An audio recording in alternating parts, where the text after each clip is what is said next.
Aditi Watve madam आणि संजीव बजाज साहेब, जरा तुम्ही जरा पुढे यावं. तुम्ही खूप मागे थांबलेला आहात. आता आपला कार्यक्रम आहे, तर तुम्हाला विनंती करतो तुम्ही पुढे यावं. थँक्यू. बसा. आज AGMच्या निमित्तानं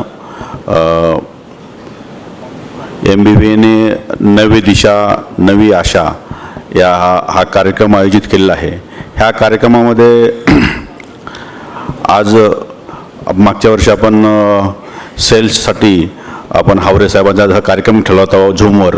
तेव्हा त्यांनी आपल्याला बऱ्याच गोष्टीचं मौलाचं मार्गदर्शन केलं होतं की सेल कसा होईल, कसा केला पाहिजे, त्यात काय पथ्य पाळले पाहिजेत, किंवा आपला कॅश फ्लो कसा मेंटेन केला पाहिजे, कसा मॅनेज केला पाहिजे, आणि आपले प्रोजेक्ट कसे पूर्ण झाले पाहिजेत वेळेच्या आत.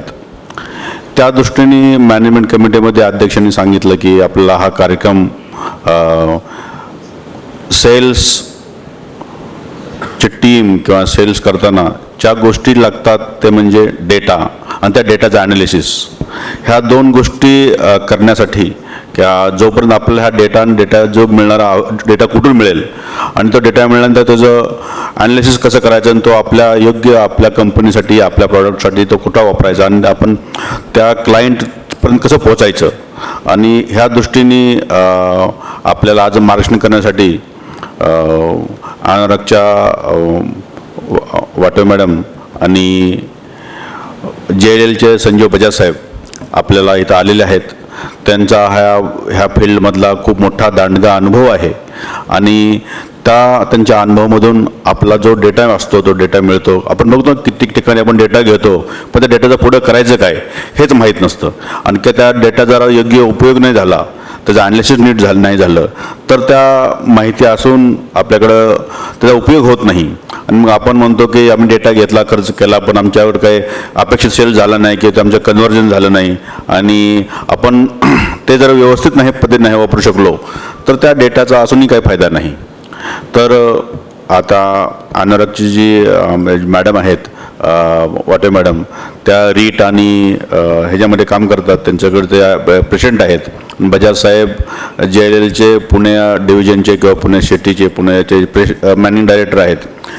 हे दोघांचं आपलं मार्गदर्शन होणार आहे. त्यांच्यावरची चर्चासत्र आहे. त्या चर्चासत्रासाठी आपल्या संस्थेचे अभ्यासू सभासद श्री राजेंद्र आवटे साहेब आणि विराज गावडे साहेब हे दोघंजण त्यांचा कार्यक्रम घेणार आहेत. तर त्या सर्व कार्यक्रमाचा, त्यांच्या ज्ञानाचा, त्यांच्याकडं जे काय असला डेटा आणि ह्या डेटा आपण भविष्यात कसं वापरू शकतो आणि तो डेटा कुठून मिळेल, कसा मिळेल, त्या किती खर्च येईल, त्याच्यावर काय आपल्याला फायदा होईल, ह्या दृष्टीने आज इंडस्ट्रीचे 2 लीडर आपल्याकडे आलेले आहेत. त्या लीडरकडून आपल्याला माहिती मिळेल आणि त्या सर्वांना मी स्टेजवर आमंत्रित करतो आणि पुढील कार्यक्रमाची सूत्रे आवटे साहेब आणि गावडे साहेबांनी घ्यावी अशी त्यांना मी विनंती करतो. धन्यवाद. धन्यवाद तासवे सर. MBBA ही आपली संघटना आपल्या सभासदांसाठी नेहमीच नाविन्यपूर्ण उपक्रम राबवण्यासाठी तत्पर असते. सध्याच्या कोविड परिस्थितीवर मात करण्याकरिता आपण प्रयत्न करत आहोत. त्याच अनुषंगाने आपल्या क्षेत्रात कार्यरत असताना अन्य काही वेगळी रिअल इस्टेट प्रोडक्ट्स याच्यावर शोधता येतील का, त्यावर मार्गदर्शन करण्याकरिता लॉजिस्टिक्समध्ये रिटेल, वेअरहाऊसिंग, इंडस्ट्रीयल एक्सेट्रा या क्षेत्रावर आपल्याला मार्गदर्शन करण्याकरिता 20 वर्षांचा दांडगा अनुभव असणारे नामांकित मिस्टर श्री संजय बजाज सर, जे JLL पुणे शहराचे मॅनेजिंग डायरेक्टर आहेत. बजाज सर JLLमध्ये 2006 पासून कार्यरत आहेत.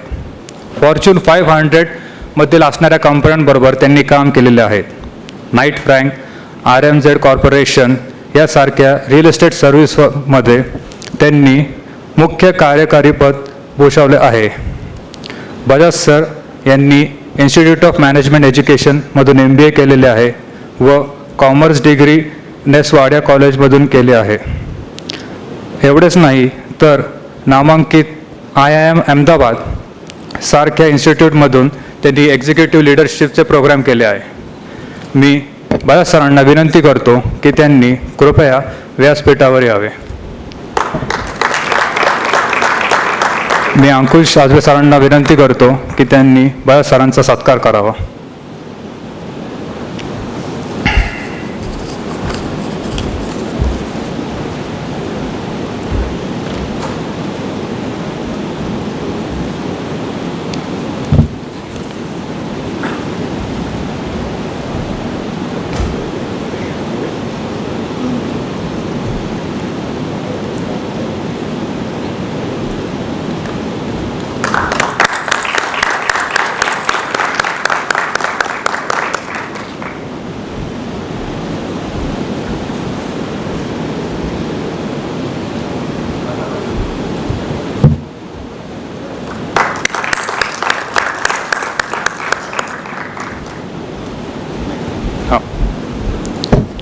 बरं sir, please have a seat.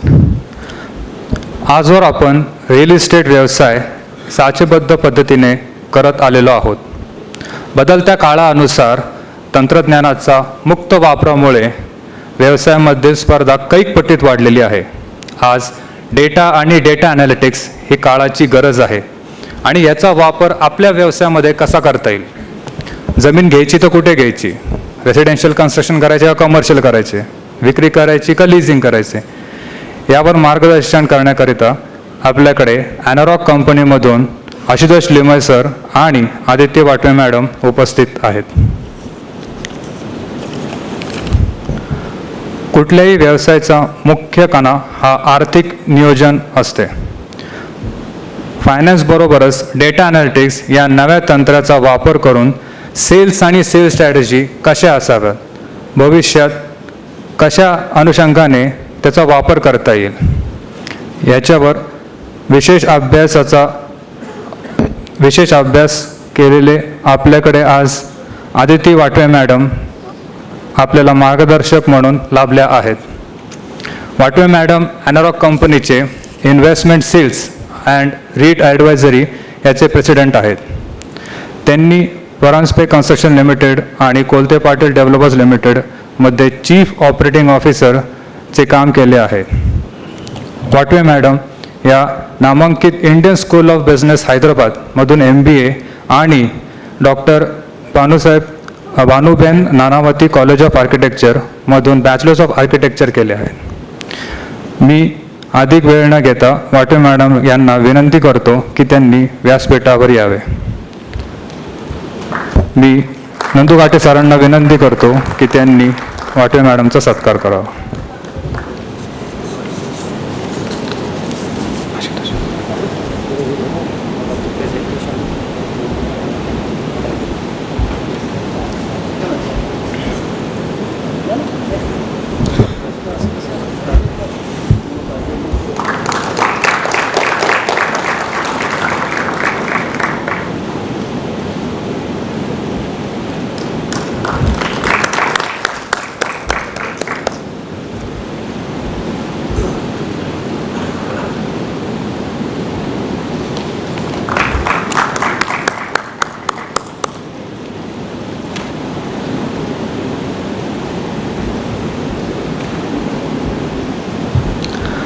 Real estate research and consulting, valuation, urban land management, architecture design आणि अर्बन गव्हर्नन्समध्ये 20 वर्षांचा अनुभव असणारे आशुतोष लिमय सर, जे ॲनॉरॉकचे स्ट्रॅटेजिक ॲडवायझरी अँड व्हॅल्युएशनचे हेड आहेत.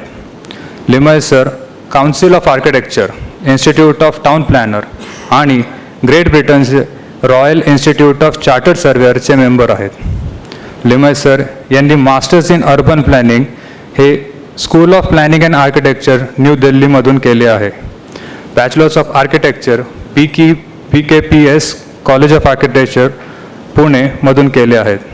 एवढंच नाही तर त्यांनी विविध प्रकारचे workshop Massachusetts institute of technology USA आणि इंडियन स्कूल ऑफ बिझनेस हैदराबादमधून केले आहेत. लिमय सर आपल्यासोबत आज मुंबईवरून ऑनलाईन झूमद्वारे जॉईन झालेले आहेत. मी त्यांचं स्वागत करतो. मी संजय बजाज सरांना विनंती करतो की त्यांनी डायसवर येऊन आपलं प्रेझेंटेशन सादर करावे. of language. So Hindi or English? I think we'll go good with English. नमस्ते. मेरा जो इंट्रोडक्शन था वो बहुत ज़्यादा ही बोल दिया मेरे बारे में. इतना मेरा क्रेडेंशियल्स है नहीं, बट थैंक यू फर्स्टली मुझे इनवाइट किया यहाँ पे. मैं प्रेजेंटेशन में हिंदी में कर लूँगा, बट अगर थोड़ा सा मुझे अगर प्रॉब्लम आया तो मैं इंग्लिश में थोड़ा सा स्विच कर लूँगा. So please bear with me. ये प्रेजेंटेशन मैंने 2 सेक्टर्स में डिवाइड किया है. एक है ऑफिस और दूसरा है इंडस्ट्रियल एंड लॉजिस्टिक्स, जो कि बहुत ही हॉट सेक्टर है. अभी बहुत सारा इंटरेस्ट है, बहुत ग्लोबल क्लाइंट्स का as well as international investors का. पहला हम लोग कवर करेंगे ऑफिस सेक्टर को. इंडिया वाइड पर्सपेक्टिव भी दूंगा, फिर पूना के बारे में बात करूंगा. सेम इंडस्ट्रियल में इंडिया वाइड पर्सपेक्टिव, फिर पूना के बारे में.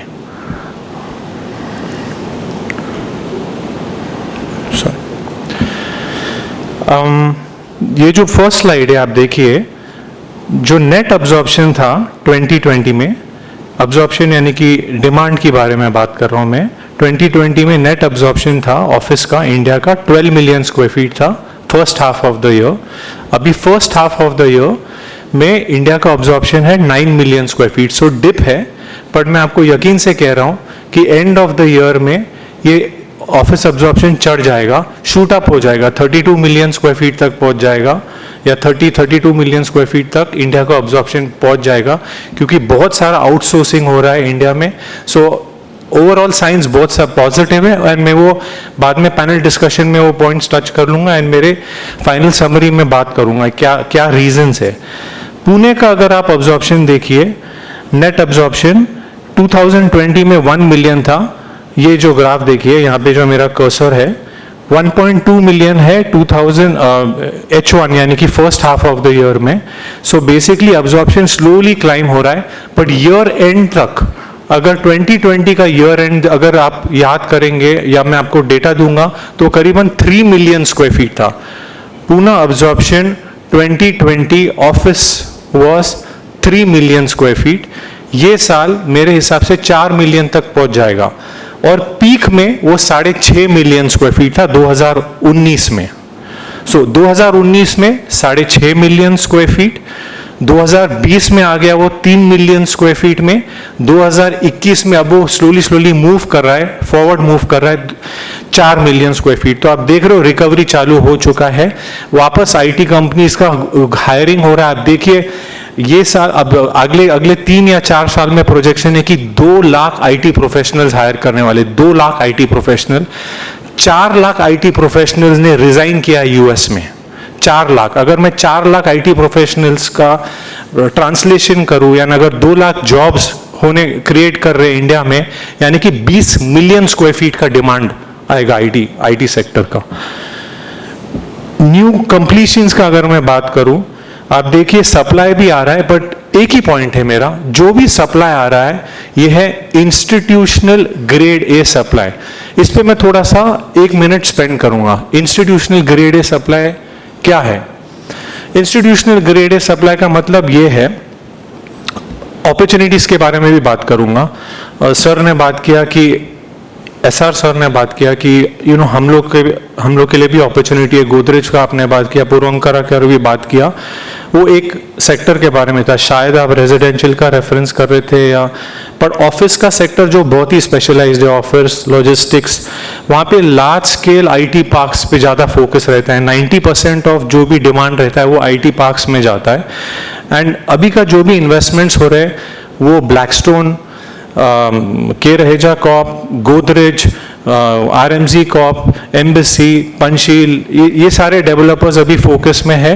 और वो लोग एक एक पार्क जो बनाते हैं 1 से 2 मिलियन स्क्वायर फीट का बनाते हैं. अगर मैं 2 मिलियन स्क्वायर फीट को मैं ट्रांसलेट करूं तो 4,000 रुपया कंस्ट्रक्शन कॉस्ट पकड़िए, तो आप ये ट्रांसलेट कीजिए. अभी हम लोग के लिए अपॉर्चुनिटी क्या है? अपॉर्चुनिटी ये हो सकता है, अगर सही कॉरिडोर में लैंड पार्सल है तो आप स्ट्रेटेजिक टाई अप कर सकते हैं, नंबर 1. नंबर 2, यूडीसीआर में एफएसआई बढ़ गया है. सो उस हिसाब से बहुत सारे लोगों ने बहुत ही बेहतरीन एन्यूटी इनकम क्रिएट किया है फैमिलीज के लिए। सो ये एक अपॉर्चुनिटी है जो कि मैं आपके माइंड में आपके लिए छोड़ रहा हूं। सो ये फर्स्ट स्लाइड हो गया। दूसरा स्लाइड, डिमांड का कॉम्पोजिशन क्या है। डिमांड का जो कॉम्पोजिशन है, IT/ITES सेक्टर अगर 100% डिमांड है, 45% ऑफ डिमांड IT/ITES सेक्टर का है, टेक्नोलॉजी कंपनीज का। Manufacturing sector, thanks to Shri Modi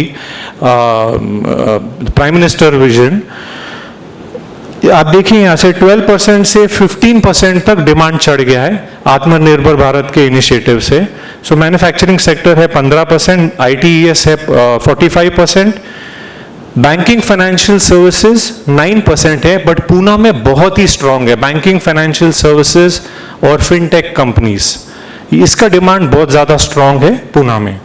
और कोवर्किंग या फ्लेक्स डिमांड वो भी ऊपर जा रहा है। सो ये है टोटल 100%। अब मैं पूना की बात कर रहा हूं, ये स्लाइड में ये सारा ऑफिस की बात कर रहा हूं। पूना का जो डेटा है, करंट जो वैकेंसी है फिलहाल 7.6% है पूना का वैकेंसी, यानी कि 7 मिलियन स्क्वायर फीट वैकेंट है, 7 मिलियन स्क्वायर फीट है। Future projection grade A supply 26 million square feet है, 26 million square feet plus 7 million square feet, अगले 4 में 33 मिलियन स्क्वायर फीट का इंस्टीट्यूशनल ग्रेड ए सप्लाई आएगा, जहां की डिमांड जाएगा। अगर मैं ऑफसेट करूं 4 मिलियन से 6 मिलियन भी अगर डिमांड हो गया और 33 मिलियन है, 4 मिलियन में डिमांड सप्लाई मोर और लेस बैलेंस हो रहा है। डिमांड के ड्राइवर्स क्या है?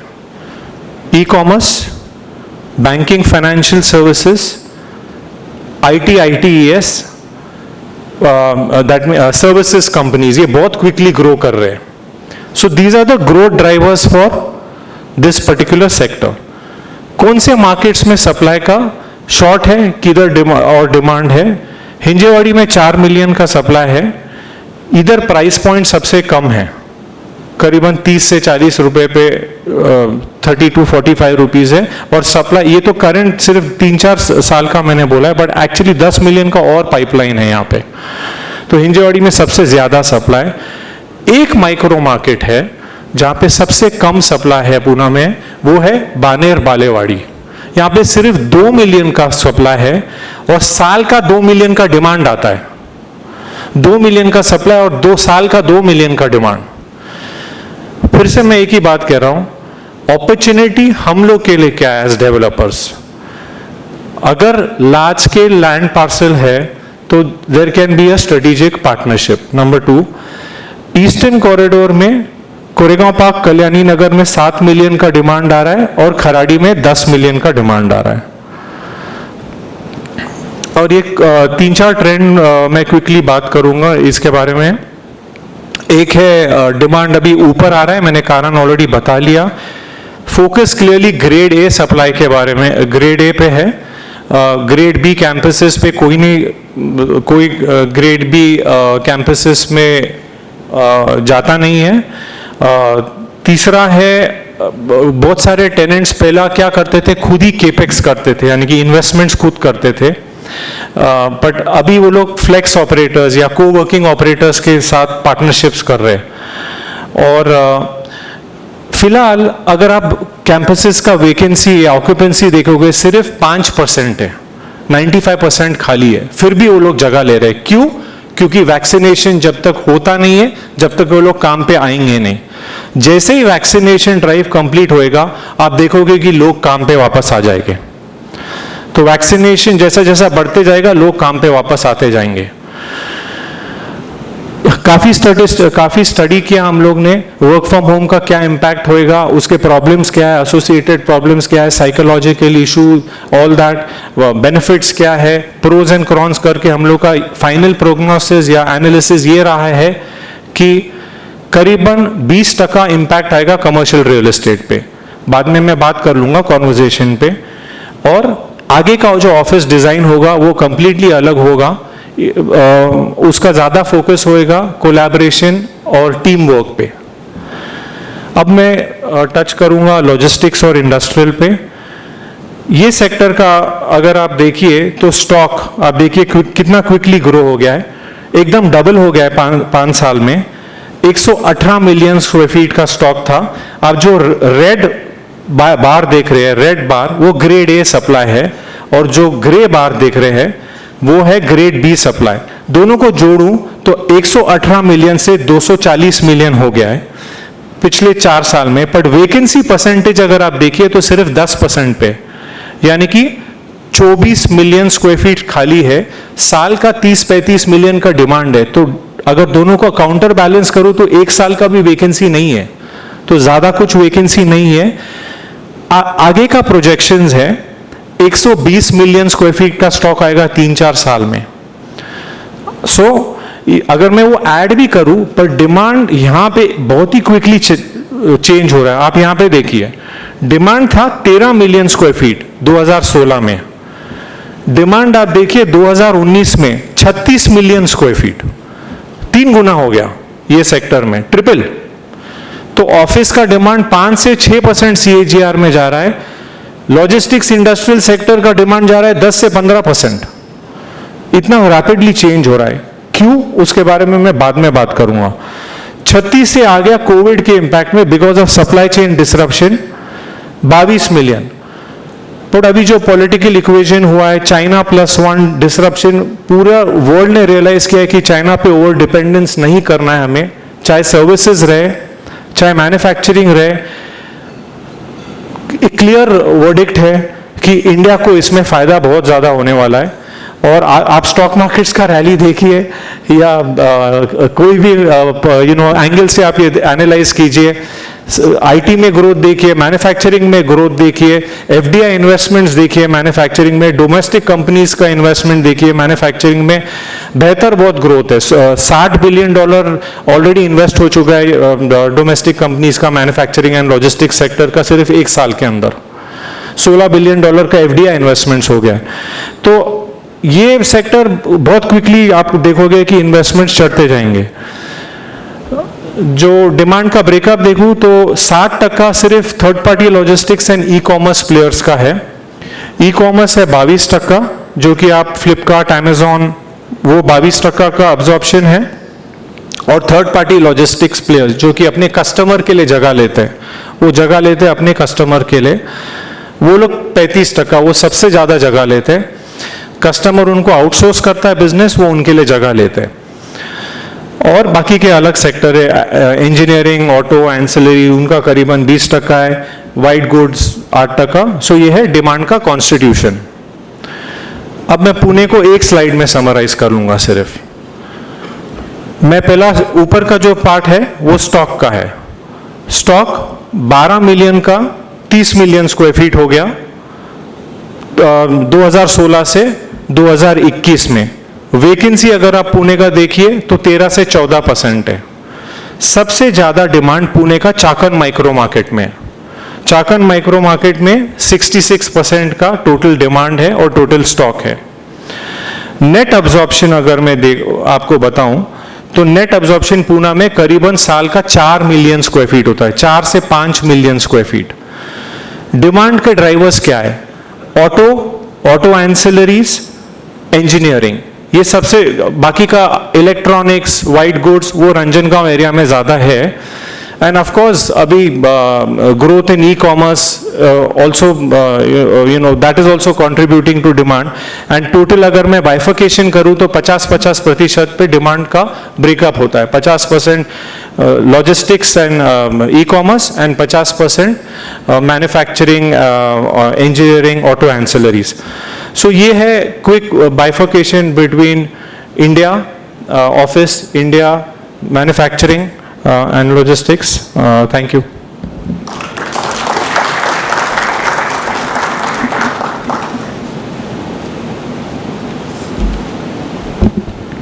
धन्यवाद बजाज सर. आपल्याला खूपच चांगली डिटेल आणि ओव्हरऑल पर्स्पेक्टिव्ह नॅशनल लेवलवर आणि सिटी लेवलवर आपल्याला मिळालेली आहे.